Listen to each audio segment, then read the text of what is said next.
Hi, I'm Reverend Roy Atwood, and this is the incomparable Reverend Monica Frazier. Incomparable. Wow. There's no one like you. There is no one like me. It could You're be a right. compliment, it could be an insult. You know? You never know. There's no one like you either, Roy. Oh, thank you. I think that was an insult coming back this way. No. Are you used to the Reverend yet? No, not at all. It's been a couple months. Okay, 2.5 months. I'm supposed to be all of a sudden ready for... As a one, I was used to it right away. I bet I was you just were. like, people should have been putting titles on my name a long time ago. Right? Yes. No, it's been great. Reverend Monica Frazier. I know. It's been a little of an adjustment, but it's been great. Yeah. Why don't you tell the fine people here at First Church? Well, if you're watching us on Facebook, you can comment. I've got it up here, and I'll see it. But why don't you tell the fine people at home what we were doing this weekend? Absolutely. We were in the great city of Abilene, Texas, for the Unifying Conference, which is a big opportunity for all three of the geographical regions from all of the Panhandle, the kind of central northern part of Texas, and then our existing conference all came together to be one big, massive conference with lots of counties and grounds. So we voted on that and approved a new budget, and we are now the Horizon Texas Conference of the United Methodist Church. Yeah. It's supposed to save us a little money. Right. It is. With a number of churches disaffiliating, we were kind of overstaffed, right. So we had to...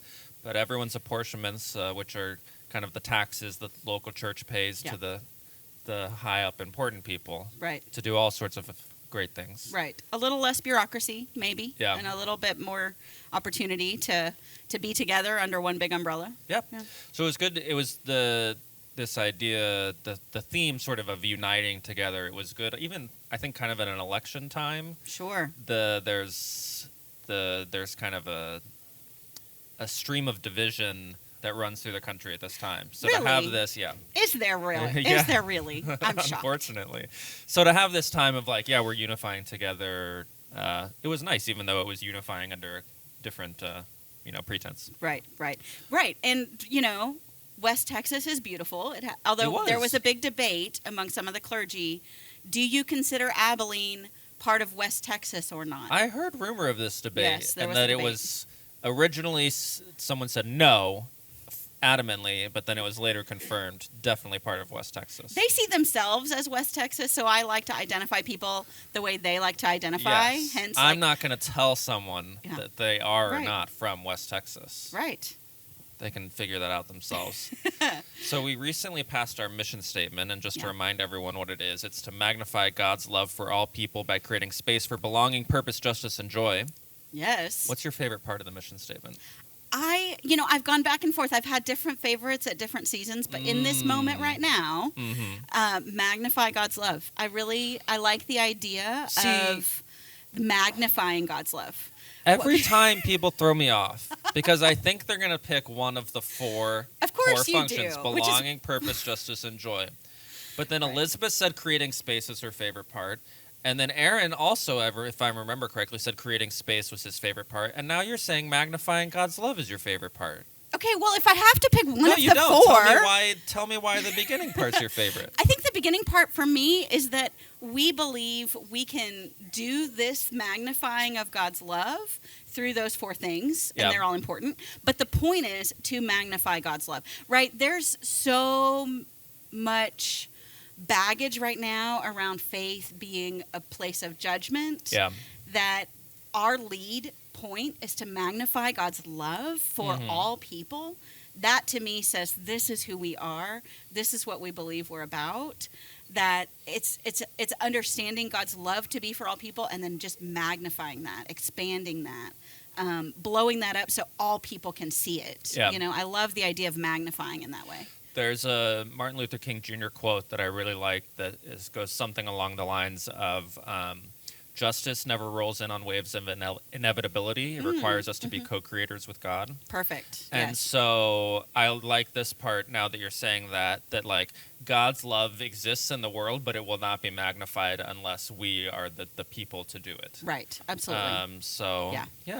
You're making, maybe that's my favorite part now. Look at that. Yeah. Yeah. Yeah. Okay, so we just finished a 3-week series on evangelism, the E word. Yes, we did. What are you going to take away from talking about the E word? Mitchell is brave to talk about evangelism. Yeah. I mean, that's a thing. Why do you say that? Because evangelism is it's got so much baggage, right? When you hear the word, you think, I grew up in the heart of the Bible Belt, and I was asked all the time if I knew Jesus as my Lord and Savior, or if I had been saved. And so for me, it harkened back to, I don't want to be what I grew up with, right? Yeah. But what I loved about what he did was just kind of demystifying a little bit and saying, it's not hard to tell your story of something that's impacted you in your life. Yeah. It's not hard to be a person of faith in the world through not just your actions, but also being willing to kind of open your mouth and say, something about who you are and what you believe. I was really also struck by his bravery of wearing his collar in City Hall. Oh yeah. Right? He tells this story of, being waiting on an elevator. I mean, I do think all pastors have a fake day job we give people when they ask what we do. I've for talked a living. about this on previous editions of this show, that I always say, I work at a church. Oh, do you? And then you just hope that they don't ask a follow-up question. You actually say you work for a church. I say I work at a church. I would say I work for a nonprofit. Oh, you back up even further away. Come on, yes. Wow. I feel like But now pastors Mitchell's should be challenged me. good at evangelism, and we're almost the worst. Well, because people get weird. It's like you're in the barbershop, and I don't know if you experienced this, but barbershops can be very male-centric, I guess, is kind of the point of them. There's a male cultural thing. Yes, yeah. And so they can get a little locker roomy, and so people are cursing and, talking about stuff, and then they're like, oh, what do you do? It's like, oh, I'm a pastor at a church. They're like, oh, I'm sorry for everything I just said for the last 20 minutes. It's like, I don't care. I'm not going to judge you. Yeah. No, Mitchell challenged me, though. I'm gonna change how I answer that question now. What are you going to tell people? I'll tell people I work at a church, I guess. And hope they don't follow up. Right. Yeah. Yeah. I did like what he said, the focus that he said on telling our story. Mm-hmm. And so evangelism doesn't have to be like a weird, creepy thing. You can just talk about the way that the church, we're all here for a reason, right? Like church means something to us. Right.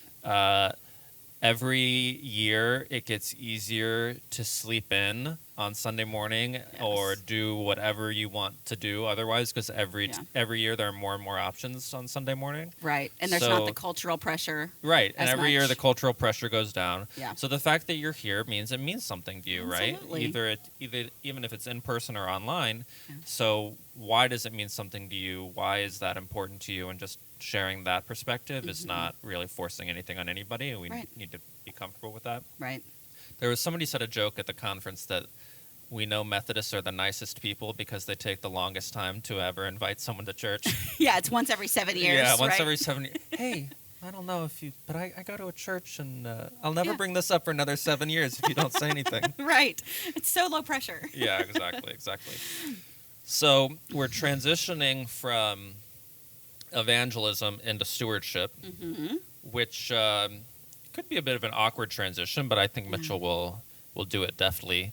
And we're talking about stewardship this year in the theme of gravity, right? Which I admittedly don't really know entirely how they're going to connect. So I'm excited to see how stewardship and giving is connecting with gravity. Right. But in the notes that I've seen of the sermon so far, he talks about how money has a gravitational force on our life and kind of sucks us in. Right. How have you seen that? Does that ring true to you, and how have you seen that in your own life? When I just look at my Amazon account, honestly, right? What do we find if we look in Monica Fraser's Amazon account? My Amazon account is either, vitamins for my dogs or, fall decor right now or... those kinds of things right now. But it's usually very dog-centric, actually, in my world. Yeah, mine is like, would you like more bones? It's like, yes, I don't have a choice. And when the Alexa is like, it seems like you need to reorder this thing. See, I don't get any of that stuff. Alexa asks me. I am not prompted by anything. I'm a man of my own, volition. I'm not going to let Alexa tell me how I should be living my life. Of course you're not, no.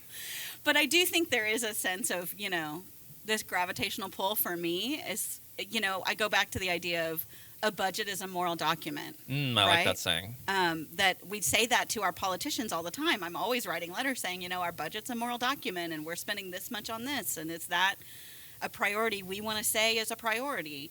And so I think that for me is also a part of this, is sort of, this gravitational pull is, am I being thoughtful about that? Or am I just, throwing money after the things that just, because I want it right now, right? Yes. The impulse control for me is hard when it comes to budgets. Yeah, one of the things that I've been thinking about as I've aged is there's kind of this demonization of spending that I've realized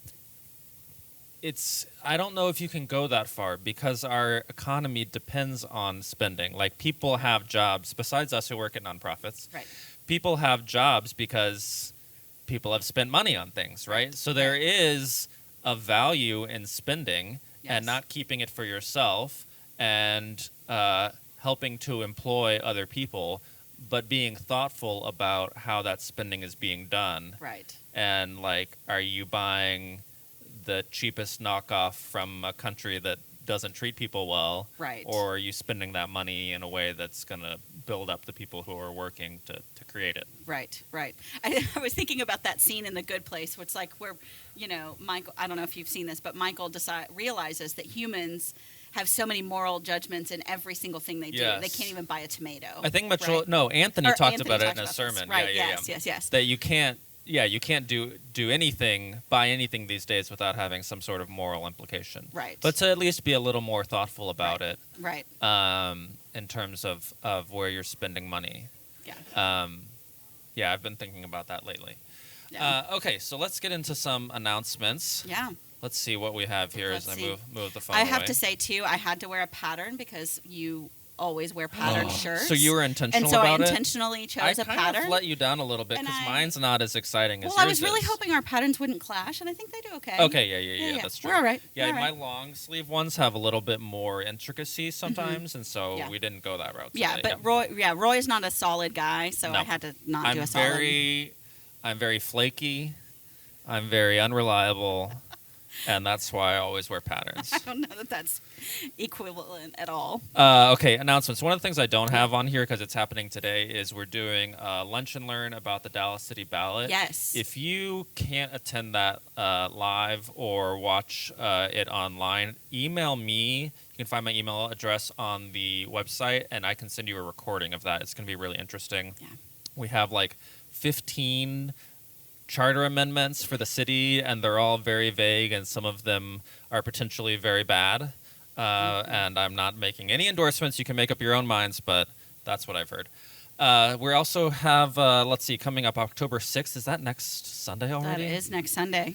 The people say that the passing of time is like a boring conversation topic, but sometimes it's just like, wow, how did things happen? You're getting old. I know. So we got Meet the Artists. New artists Kiki Curry and Douglas Winters will be our artists for October and November, so it's exciting to see what we've got there. Let's see. Companions in Christ is a class being taught by our very own John Bryant, who is, I know him, following from his political stuff. State legislator, And in my personal opinion, he's very wise in that realm, and so I'm excited to see what he brings to us in this religious realm.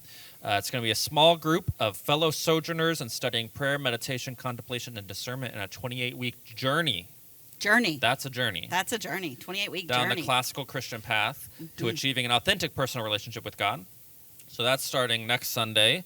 That's going to be in the evenings 5 to 7 in room G11 and running into the spring. And his brother helped write it. What? Yep. Do you know any more information on that? His name is in one of the. His name is one of the authors of the Leader Guide. Wow. So there's a personal. There's a personal connection to it. Interesting. I didn't know that. You learn something new here every week day. On Live at FirstChurch. And then October 11th, which I think is going to be Friday after next, is Parents' Night Out. So $30 to drop off your kid for 3.5 hours and forget they exist. That's a bargain. Yeah. I mean, how this is coming from two childless people, two childless dog ladies. Yes. And dinks for life, man. Yeah. How much would you pay to not be with your dog? I don't understand I wouldn't pay the question. anything. I wouldn't pay anything. Yeah, I wouldn't pay anything. So No. I think that means dogs are more interesting than children. Because y'all are paying money to not be with your children. Right.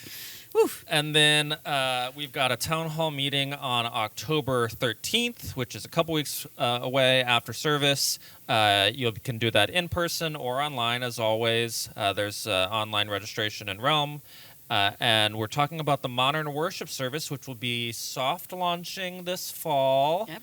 And they're aiming for a hard launch at the beginning of the year. Right. That's the right. rumor that I've heard. I'm what not I've heard. involved in those conversations. Right. No, but we're excited to have a spiritual home for those who don't find traditional worship to be their thing, and we're going to open the doors for another entry point for folks. It's going to be great. Yeah, the overall point, as we've heard it, is we have such great values of love and inclusivity, belonging, purpose, justice, and joy, and we want to find as many doors into that space as possible. So Absolutely. Ann and I have been working on the online space and opening that up to people, and the Modern Worship team is working on creating that door for people as well. So that's going to be great. Perfect. And that's my last announcement, and I think there's some music playing if I can hear it in the space. So we're going to go ahead and throw it to worship. Thank you for joining me, Monica. Absolutely. Thank you, Pastor Roy. And thank you all for joining us, whether it's live or in the future. See you then. See you then.